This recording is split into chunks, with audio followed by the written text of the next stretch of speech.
AI का ही बोलबाला है। दोस्तों, टेक्नोलॉजी अपने आप में खराब नहीं होती, लेकिन समस्या कब आती है जब आप टेक्नोलॉजी को रेशनलिटी आउटसोर्स कर देते हैं, डिसीजन मेकिंग आउटसोर्स कर देते हैं, सोचने की शक्ति और कला को आउटसोर्स कर देते हैं। और ऐसा आज से नहीं है दोस्तों, सदियों से, हजारों साल पहले से ऐसी चीज़ें आई हैं, ऐसी परंपरा रही है, ऐसे दृष्टांत देखे गए हैं। जब जब ह्यूमन रेशनलिटी को, डिसीजन मेकिंग को आउटसोर्स किया जाता है तो कैटास्ट्रोफे होते हैं। वही ऐसा ही कुछ एआई के टाइम में भी हो सकता है। तो ऐसी क्या क्या पिटफॉल्स हैं और ऐसा क्या क्या हुआ इवन इन हिस्ट्री, हम उसको डिस्कस करेंगे सो दैट कि एआई को हम असिस्टेंट बनाएं, मालिक ना बनाएं, अथॉरिटी नहीं बनाएं। बिकॉज एआई इम्पोर्टेंट है, असिस्टेंट करती है, लेकिन अकाउंटेबिलिटी किसकी होती है? वो मेरी होती है और आपकी होती है, the person who takes decision. एक लीडिया करके किंगडम था दोस्तों, उसके राजा थे। उनके ऊपर पर्शियन एम्पायर ने एक बहुत बड़ा अटैक किया। तो आजकल जैसे कंसल्टेंट होते हैं, उस टाइम में भी ओरेकल्स होते थे जो भगवान से आपकी बात कराते थे। उस टाइम फेमस थे Oracle of Delphi.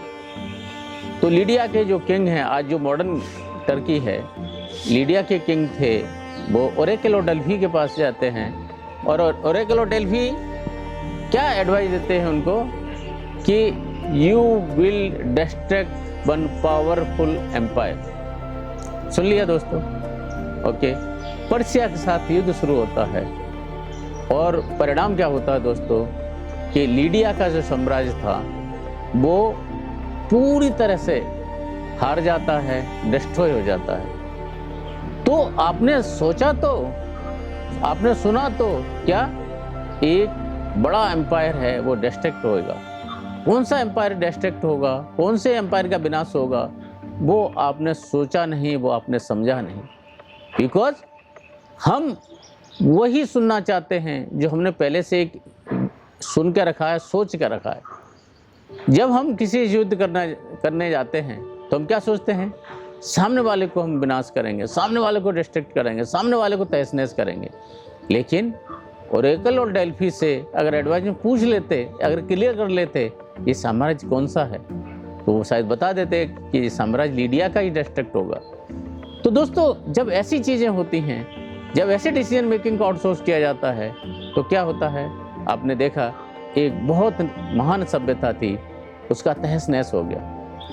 Fast forward आते हैं, आपने देखा होगा अपने आसपास कि जीपीएस कौन कौन से ऐसी ट्रेजिक घटनाएं कराता है। कहीं कहीं किसी को मालूम पड़ा कि गंगा नदी पर आधा बना हुआ पुल है, उधर लेके गया, लोगों की मौत हो गई। बेल्जियम में 2013 में ऐसा केस आया, 2011 में नेवाडा में एक केस आया, और कई बार ऐसे केस हुए कि इवन सुनसान जंगल में गाड़ियां फंस जाती हैं।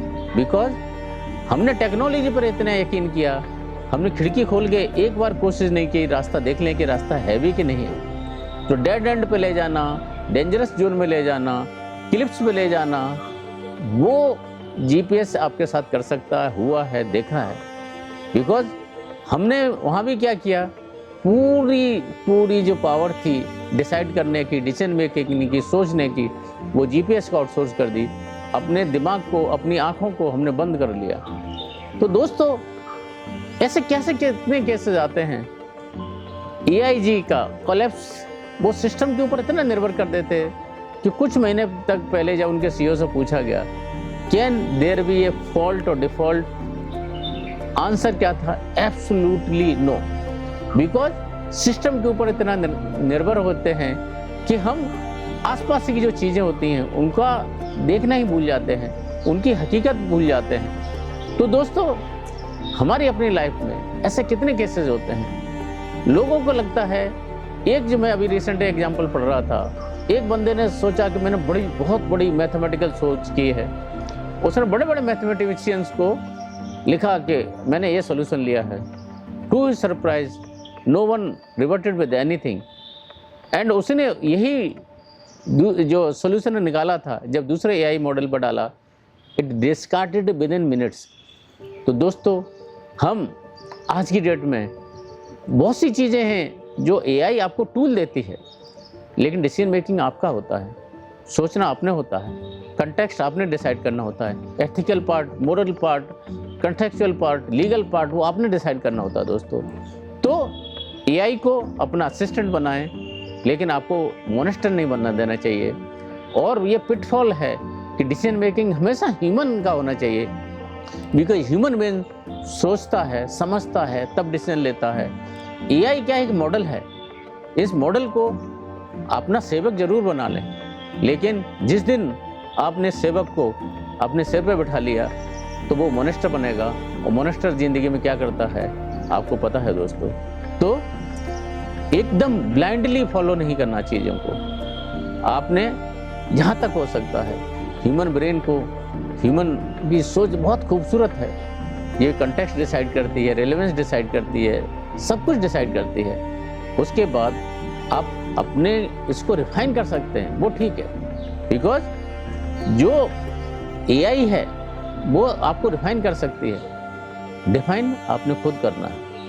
With this I will take your leave, but जैसे मैंने बोला कि एआई को अपना फ्यूचर डिसाइड ना करने दें। जब भी फ्यूचर की बात आए, अपनी शक्तियों का इस्तेमाल करें, अपनी सोचने की शक्तियों का इस्तेमाल करें, अपनी जो निर्णय लेने की कला है उसका इस्तेमाल करें, और एआई को अपना गुलाम बनाएं, अपना मालिक ना बनाएं।